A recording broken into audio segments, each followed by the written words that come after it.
Okay, so thank you everyone for coming out this morning, or I guess now it's this afternoon, for an introduction to research data management. This is, as Crystal mentioned, a part of the Faculty of Graduate Studies Developing Your Research series.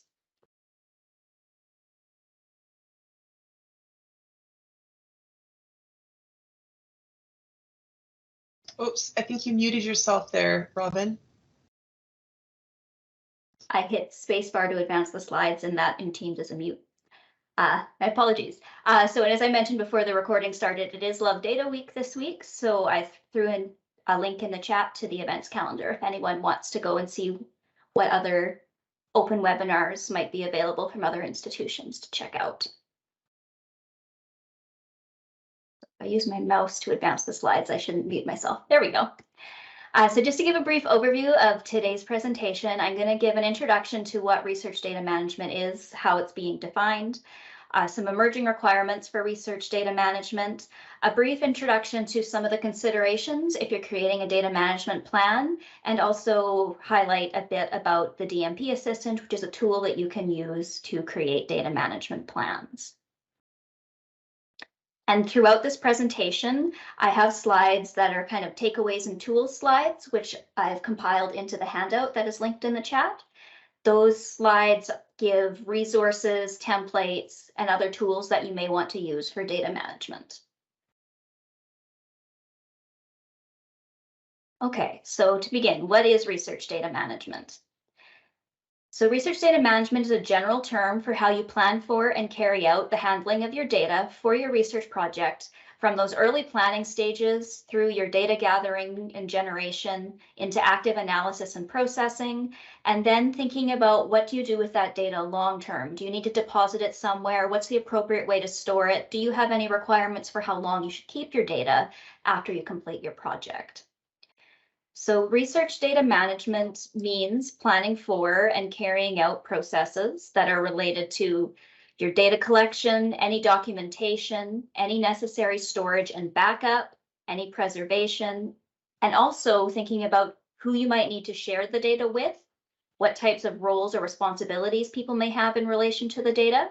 And those are important, especially for students as well, because you'll need to have conversations with your supervisor or potentially any supervisory committee around who needs access to the data, should they be included in your research ethics, and who's going to store that data long term. Does it potentially need to be transferred over to your supervisor if you won't have access to the data storage you're currently using?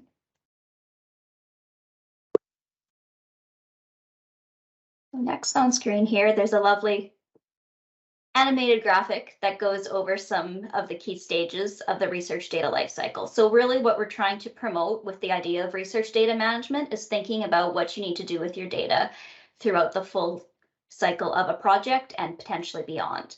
So key things to remember is that data management should be thought about and an initial plan should be drafted right at the beginning stages of your project. So as you're putting together, say, a thesis proposal, or if you're a faculty researcher putting together a grant proposal, at that stage you will potentially need to have at least an initial draft of a plan. During later phases, as you move into collecting your data and processing it, a data management plan can guide how you're handling your data, where you're storing it, and it can also be used as a communication tool between team members or between students and supervisors around what processes are in place. At a personal level, where and how you store your data is important for your own project, so knowing that you have backups to avoid loss. And it also helps you at a broader level to be in compliance with any other ethical and legal requirements that may apply to your particular project or situation. And then after the project is completed, you need to think about where that data will be stored and who is responsible for that data. And if you're working with data that required you to get ethics approval or to do a research ethics board application, you also have to ensure that that long-term storage and plan for the data is in keeping with the approvals you had in your application.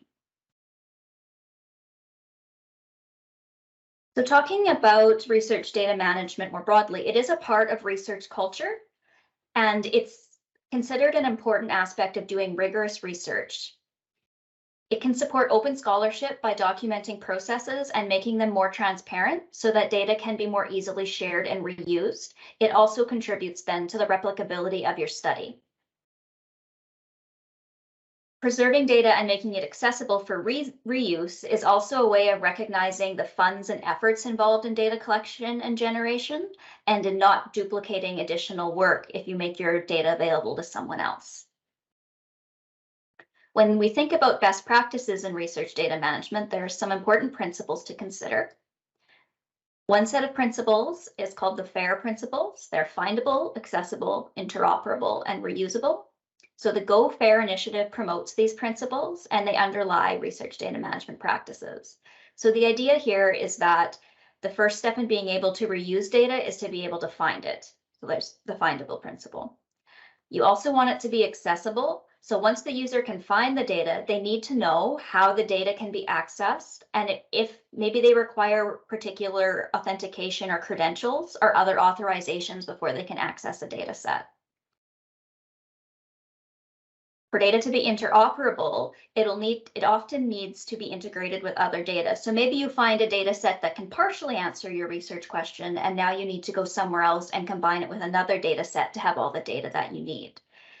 In order to be able to interoperate that data, it needs to be appropriately documented to allow that process.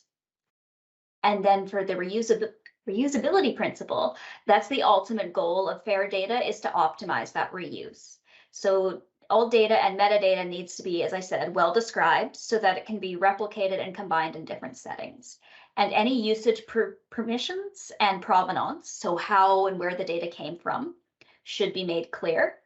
And these principles aren't like a yes or no or black or white type of thing that you apply to data. They're a continuum. So data can be more or less fair.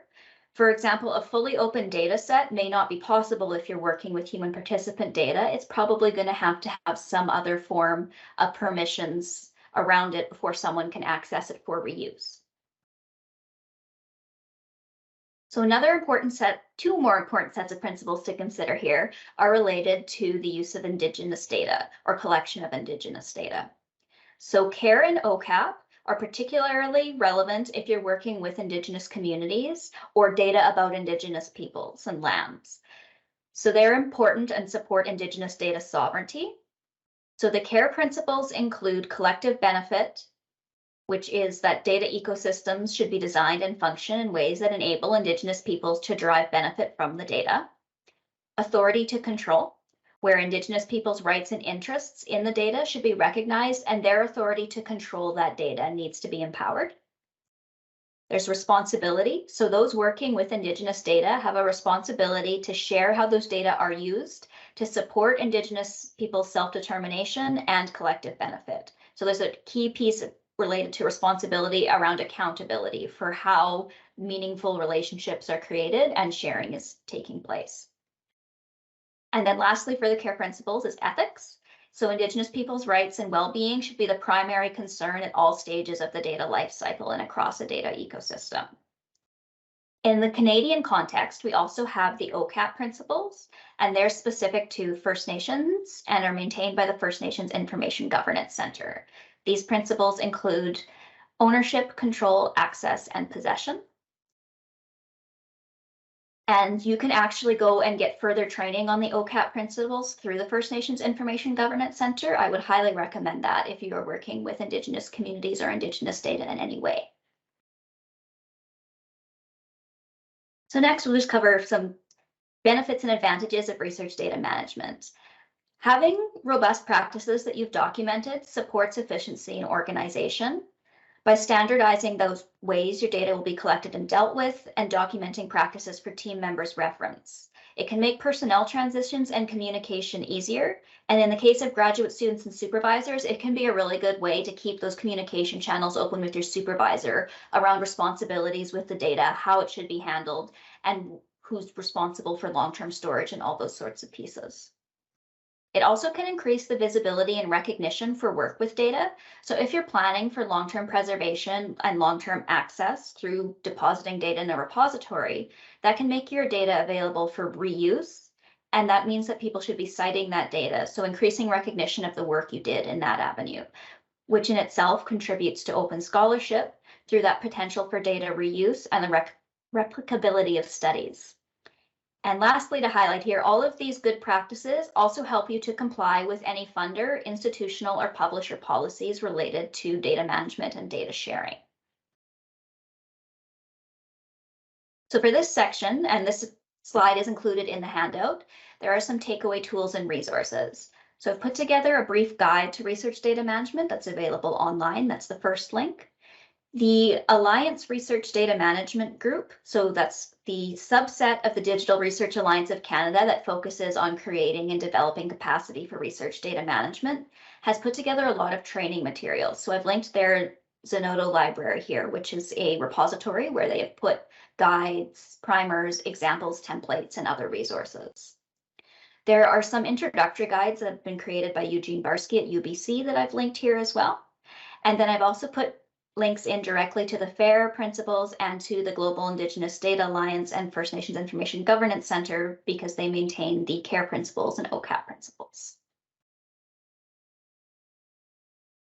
So what are the emerging requirements around research data management? Institutions, publishers, and funders can all have different levels of formally required research data management. So this means that as a researcher and as a student, you need to be aware of any recommendations and requirements that could apply to your project. That can be from your home institution, that could be from your research ethics board, but it could also be coming from the publication avenue you want to use. So some journals will have particular requirements around submitting data to them or publishing your data. So in the Canadian context, we have the tri-agency councils who are major funders of research. They put a policy into place in March of 2021 that has several requirements that will be phased in. On the institutional side, we're required to put together a strategy about how we're going to support our researchers and students in doing good data management. And then on the researcher side, if they're applying for funding from tri-agency, they will be required to have a data management plan. And that requirement is being slowly phased in and piloted. So it's not in place across all funding calls yet. And then what will also be phased in is a requirement for thinking about data deposit and explaining where data will be deposited at the end of a project's life cycle. Now, these don't necessarily apply to tri-agency calls for scholarship funding. This is specific to grant funding, but it is important for students to be aware of because these types of skills are going to be increasingly called for on research projects going forward.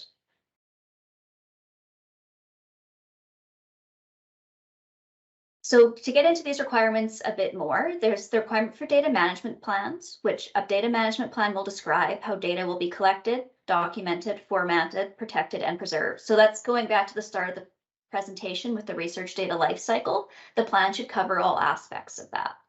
It needs to cover how the data set will be used, what new data will be created, whether or not data can be shared, and where that data might sit in a longer term processes. Data deposit is that all data, metadata, and code should be stored in a repository that provides curation and preservation. And we'll also provide access, and this is an important part here, it's not an open data policy, it's a data deposit policy. So that access is provided where it's ethical, legal, and any other commercial requirements are allowed. And then ideally, those data should be linked to publications with persistent identifiers. So if you were to write a paper about your research project and deposit your data somewhere, those should be able to be linked together so that people can find them. So currently, there are a couple of calls piloting the data management plan requirement at that granting level from CIHR, one from NSERC, and one from SSHRC. I've just put them here more for reference sake. Students wouldn't necessarily be putting applications into the calls at this point in time. There are some other related policies and statements, though, that would apply to students that relate to good data management. So in 2016, the tri-agencies put together a statement of principles on digital data management. And these go over things that are important for researchers to consider, like what are their responsibilities and expectations around using good practices for research data management. There is also a policy around open access of publications, which applies mostly to funded research again, but it has led to there being a lot more opportunities for publishing and making open research outputs, which is important to consider. And I'm going to highlight a bit more from this last bullet here around journals and publishers, because that's something that is important for any student who's thinking about how they might want to publish their work going forward, coming out of a thesis or research project. So in some disciplines, there are data journals that will actually just publish a description of the data set, but that data needs to be deposited and made available somewhere as a part of that process. So I've listed some on the slide here. It's particularly, there are some options available in a lot of different science fields, particularly environmental sciences, and there are some open health options as well. And at the top part of the slide here, a lot of publishers now, whether or not they're a data journal, may actually have a data sharing or data deposit requirement. Journals are starting to phase this in. So I've linked in examples to Taylor and Francis's requirements. They don't necessarily require that you put your data somewhere, but they require you to have a data availability statement. So that's an explanation of where the data has been made available or why it cannot be made available. And that needs to be included in the publication itself. Sage Journals also has a general statement, but they note that each individual journal can have its own particular policy. So this is just something to be aware of in the broader publishing landscape, that your data set is a potential output that you can consider for publication as well. And you may be required to consider that depending on what your publication venue is. So for our takeaways and tools slide for this section, I've included links to the principles of digital data management, the research data management policy, and the open access policy on publications. So for this portion of the presentation here, I'm going to get a little more in depth into data management planning and some considerations for DMPs, because this is a really useful tool going forward for students if you want to be communicating your practices with your supervisor or thinking about what's going to make sense for your own project. So as I already said, a data management plan is describing that full research data lifecycle for how data is collected, what type of data it even is, how you're documenting it, where you're storing it, and what's going to happen to it long term. It should also explain if you're using pre-existing data. So if you're a student who is working in a larger research lab, you might be making use of data collected by another researcher within the lab. Or you may be using an open data set you found through another repository. Those types of things should be documented.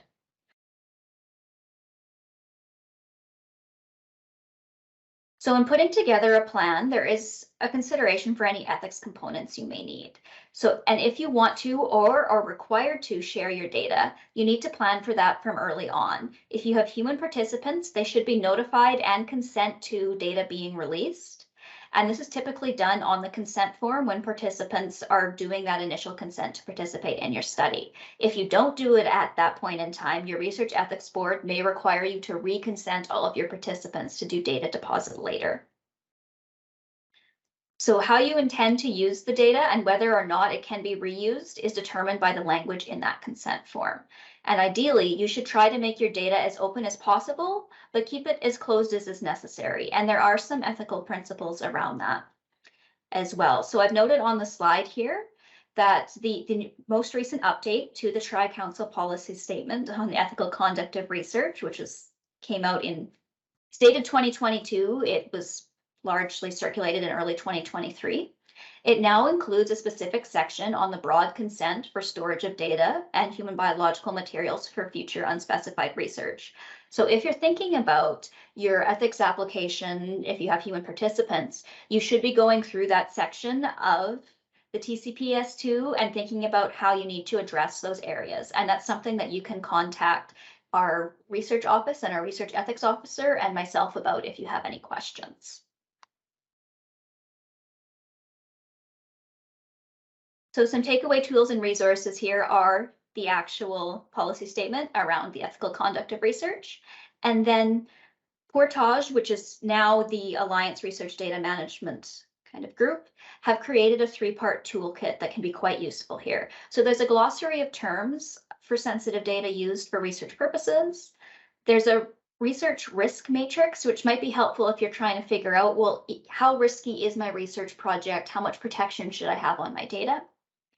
And then I really want to highlight the sample data management language for consent forms. So this is something that you can go and take the statements right out of the document and adapt them to make sure they make sense for your project and submit that as a part of your ethics application if you're thinking about how to share data coming out of a project. There's also some de-identification guidance because you may want to deposit data that no longer has human identifiers in it. So then you need to think about how you will appropriately de-identify data, and the research ethics board needs to know about that as well. Next up on a data management plan is thinking about your data storage and documentation. So you want to think about what are your data collection protocols? When and how will data be migrated from different collection devices to storage? Who does that? Is that you as the student carrying out the project? Are you having to combine your data with a larger data set with your supervisor? Those sorts of things you want to make sure you're aware of and think about in advance. Think about how files and folders might be named, and then also who's in charge of backing that data up? Where is it being backed up to? Who needs to access it? And so all this information can be recorded in a data management plan, but I'll also note that depending on the context, you might have an abbreviated version in an early data management plan that also needs to refer out to other documentation. So if you're working with a larger research lab group, they might have a subset of lab procedures that you need to make reference to. And if you are doing your own data storage, README files are a good way to detail all this information about a data set. So I'm going to start here with a little bit about file naming and then a piece about those README files. So if you're thinking about consistent file naming, some good pieces to consider are, do you want to put the project or experiment name or an acronym for it in your file name? Do you want to consider the location? If you're working with a team, do you need to note which researcher collected the data? Dates are really helpful. What type of data? So this is a kind of a process of thinking through what things are important about your data that you should include in a file name. You want to be descriptive and consistent, and then develop and record your conventions for naming and storage, and as well as your conventions for the folder naming. I've created a worksheet to help with creating systematic naming conventions and for creating READMEs, and these are linked in the takeaways document. Some other tips that are important when you're thinking about file naming is avoiding using special characters and spaces in file names. Not all operating systems will treat these the same way. You also should try and use a standardized date format. So using the year, the month, and then the date with or without dashes is a good way to go. And then using some form of version control, whether that's manual or a particular tool, can be quite helpful for keeping track of which version of a file is the most recent. And you want to document what that version control process is. So I've got a really brief example that comes up on the slide here, where I have used a standardized form of a date. I then have a code, which is actually my participant group code. I've used flowers as pseudonyms for each group. And then I'm noting my data type. So whether it's my audio file, because I did audio backups in case my video capture didn't work correctly. And I've noted I had multiple forms of video capture, so I noted which one it was. And then I also have a transcript. So it's thinking about what you might need to note in a file name and trying to keep that consistent across your project. And if you document that, it saves you at the end of your project, if you're trying to go back to some of your data after you've done analysis, you don't have to try and figure out how you named the file 2 or 3 years ago if you have documentation about how you've been doing that throughout. So README files are another helpful thing you can use here. You would typically put them in kind of a top level folder of your project, and they would contain just a brief description. So they're likely going to contain an explanation of how you came up with that folder naming process and how any files and folders are organized here. So this is an example that another librarian has put together, and I've created a little template for this as well that's linked in the handout for this presentation. So she's created folders here. She has one for raw data. She has one for analyzed data. She's also keeping her paper drafts together here in a folder and other documentation. She's noted how all her files will be named and also where they are stored and what the backup process is in place. So again, this is just a very brief plain text file that's stored in the folder that can help you even just to remember what your plan was in going forward with your data management and all your file naming and storage. Next piece of this is thinking about where you're storing your data and what types of storage you might want to use. So I've listed 4 different options on here, mostly just for you to have awareness of what different types of storage might be available. So network drives are storage devices typically provided through a network and by an institution. They usually provide access to these through a VPN, so a virtual proxy network. Not something that students would typically be using at AU unless you're working with a supervisor who has something on premise set up, but AU has migrated more to using cloud storage options. So cloud storage is a distributed remote storage solution where you can upload and access your data from anywhere with an internet connection. So common examples of this are things like Dropbox, Google Drive, and through AU, Microsoft OneDrive. Portable storage media are devices you can connect to your computer to save your data to, like USB keys or external hard drives, CDs, DVDs. And lastly, you will also potentially put your data on your computer's hard drive. It's a good idea to encrypt any external storage media and your computer's hard drive as a part of just good data security practices and general computing practices. Some further considerations, if you're looking at storage service providers, are be sure to consider their terms of service. Check for any policies they have on data usage. You also want to consider how they secure data. Are they encrypting it at rest? Are they encrypting it in transit? Remember that cloud services use geographically distributed data centers, which means in many cases, because a lot of the options we have available to us come out of the US, that data will be stored in different jurisdictions and be subject to different laws. You also want to check whether the provider uses recognized security standards. Another piece to be aware of when we say consider their terms of service is that some companies will kind of reserve the right to either review content or to access or use data to improve their own products. So if this is the case, you need to consult with the Research Ethics Board and think about what language you need to include on your consent forms, because if you use standard language that says only you as the researcher or you and your supervisor will have access to the data, you shouldn't be using a service that is going to use the data to improve their commercial product. That doesn't line up with the ethics approval you may have. So those are things to be very careful about considering and to look, you do need to actually go through and read the terms of service on the products that you're considering for data storage or for data analysis. This is a big one with transcription services. A lot of them will use the data to improve their algorithms, so you need to be aware of that. It's a good idea to consult with AUIT or your appropriate institutional IT departments if you have any collaborators or supervisors from other institutions about what's available to you, because anything that the institution has signed a larger contract for goes through security and privacy review processes. And lastly, the Digital Research Alliance of Canada has research computing services, and they offer accounts to faculty researchers and librarians at institutions, but faculty members can sponsor their students to get access to accounts. So that's also something to consider if you have larger, say, high performance computing needs and things like that. You may be able to gain access through the Digital Research Alliance of Canada to some of that infrastructure. Now, backups. A useful general recommendations for backups is the 3-2-1 rule. Have at least 3 copies of your data in at least 2 different locations, so maybe local and off-site copies, and use more than one type of storage media.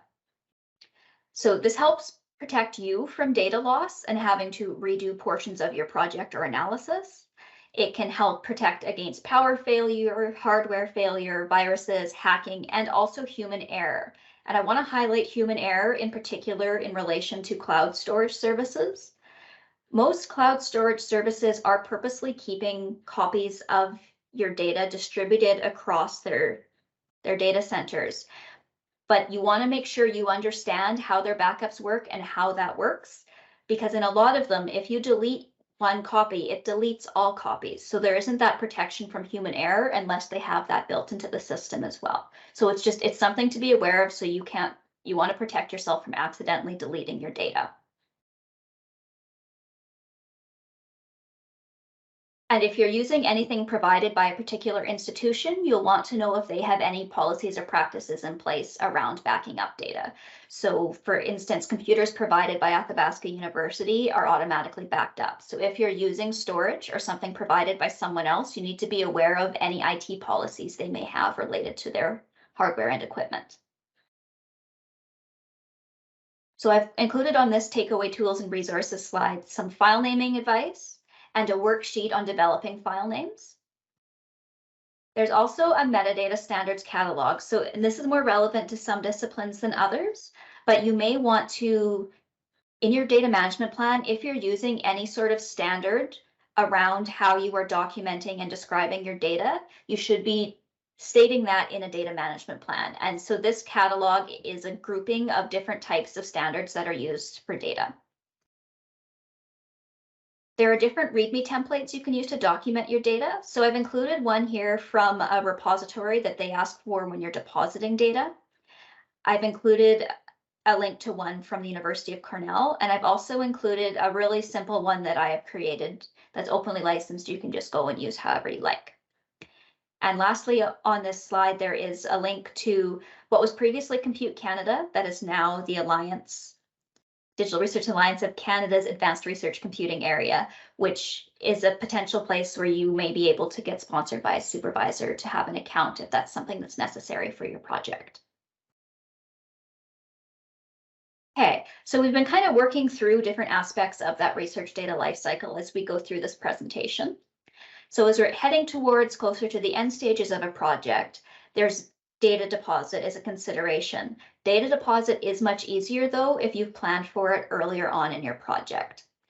So the idea behind data deposit, although it's not necessarily a requirement, is that it helps you to share and make your data more fair if that's appropriate for a particular project. There are different types of repositories where you could put your data. I've listed on the slide here disciplinary repositories, institutional repositories, and generalist repositories. So in particular disciplines, there may already be established places that it makes sense to put your data because other researchers in your field use that. This is particularly relevant in bioinformatics fields and fields working with DNA and sequencing data because there are established places where that data can go, but other fields may have particular repositories that are commonly used as well. Individual institutions may also have data repositories they make available for researchers.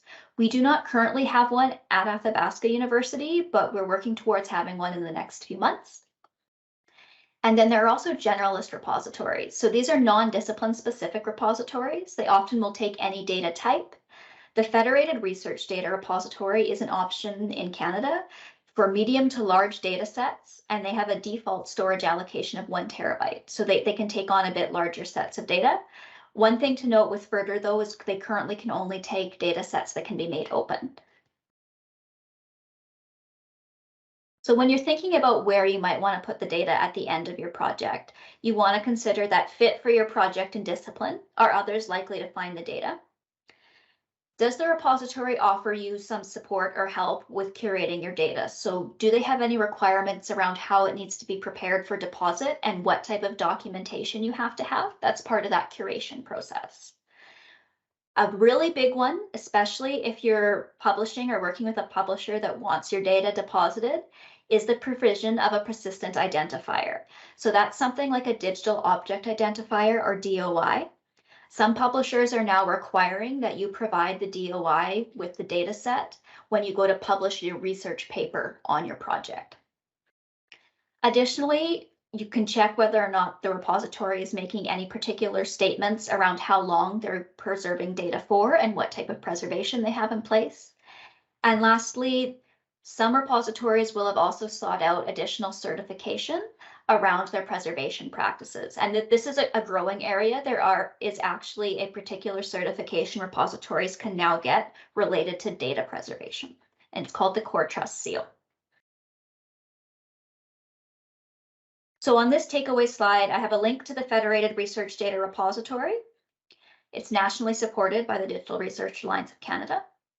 I also included a link to the Registry of Research Data Repositories. This is sort of like a database of records of repositories that exist that take on data sets. So it can be a good place to search if you need to find a repository that's appropriate for your data. And I've also included a link to a document that Portage, now the Research Data Alliance, put together on recommended repositories for COVID-19 data, because it just goes through a list of places that might be an appropriate place to share that type of data. So the last portion of this presentation, we've just gone through a lot of considerations of what you would put in a data management plan. And now I'm just going to briefly go over one platform you could use for creating that plan. And this is called DMP Assistant. So this particular platform is available at assistant.portagenetwork.ca. You create an account, and then once you're within the system, you can select a template to use to create a plan. So in this screenshot here, I have used just the basic, what they call Portage template.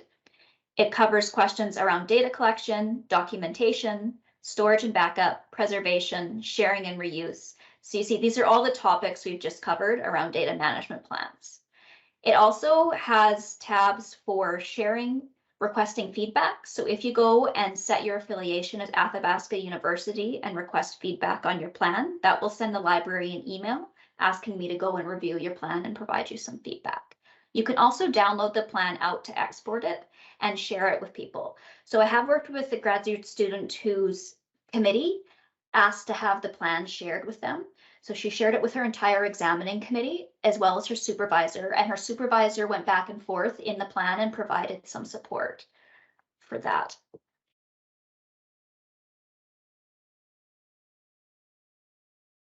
So some key tools and resources here are DMP Assistant itself, as well as some exemplars that have been put together by the Digital Research Alliance. So these are examples in PDF format of what you might want to consider putting in a plan. There are some from the digital humanities, some that used mixed methods, natural sciences, and social sciences.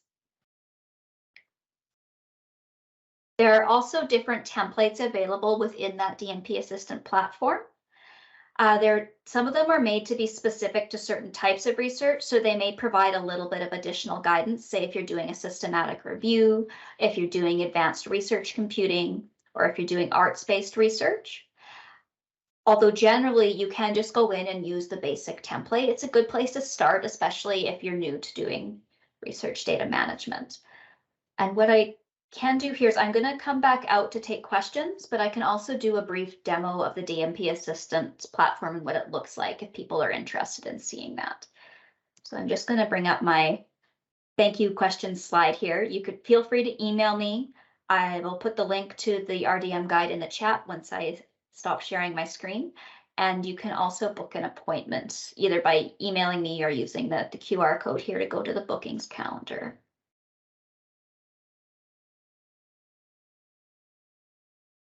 So I'm already logged in. This is the kind of base dashboard screen.